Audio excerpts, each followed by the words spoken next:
मो श्री विष्णु प्रसाद दलई आम पुस्तक मेला कृष्ण प्रसाद ब्लॉक मालुदु पुरी संपादक। यही पुस्तक मेला 7 वर्ष धरी चली श्रीजुक्त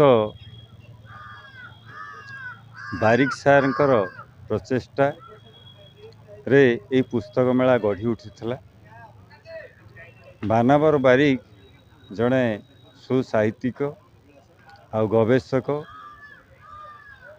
इतिहास संबंध में अनेक गवेषणा कर पारकुदु माटीर तांकर प्रचेष्टा 24 मौजा जो मेलन कमिटी सहयोग आमर 2019 मसीह पुस्तक मेला अनुष्ठित होता।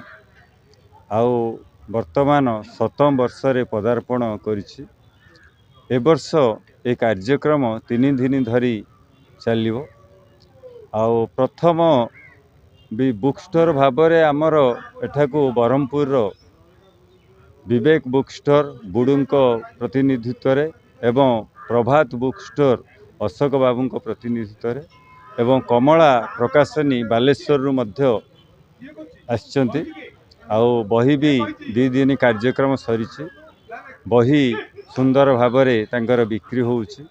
संध्या बेले प्रतिदिन संध्या बेले आमर साहित्य चर्चा हुए परे परे कविता आसर अनुष्ठित हुए एवं प्रत्येक दिन विभिन्न ओडिशार विभिन्न कोण अनुकोण लोक माने आसी थांती। यह एक राज्य स्तरीय कार्यक्रम आउ जो लोक माने एठारे आसंती वक्ता भावरे आमे साधारणतः विशिष्ट लोक मान को आनी थाउ। आउ ए वर्ष भी आसीचंती 2 दिन कार्यक्रम सरी आज तृतीय दिन। आजिर मुख्य अतिथि अछंती आमर श्रीजुक्त अजय कुमार बारिक एसडीपीओ मयूरभंज। से निश्चित आसी आमको सहयोग करिए बोली प्रतिश्रुति देइछंती एवं अन्यान्य अतिथि भावरे आमर स्थानीय अंचल रहिछंती। मुख्य वक्ता बरहमपुर आछंती। समस्तंकर सहयोग रे कार्यक्रम चली।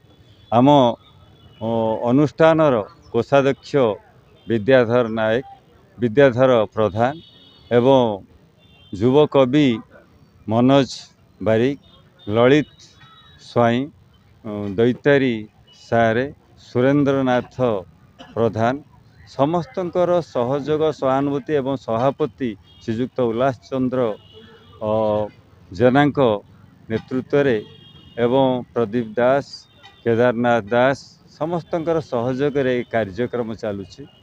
प्रत्येक वर्ष श्रीजुक्त लक्ष्मीकांत दलई आम मानकु आर्थिक दिगरे किछि सहयोग सहानुभूति एवं अजय बारिक मध्य सहयोग सहानुभूति रखुचंती एवं ए अंचलर बदान व्यक्ति मानकर सहयोग रे अनुष्ठान चली एवं शेष पर्यंत चलियो बोली आमे बा जीवनर शेष पर्यंत चलियो बोली आमे यही आशा पोषण करूछु।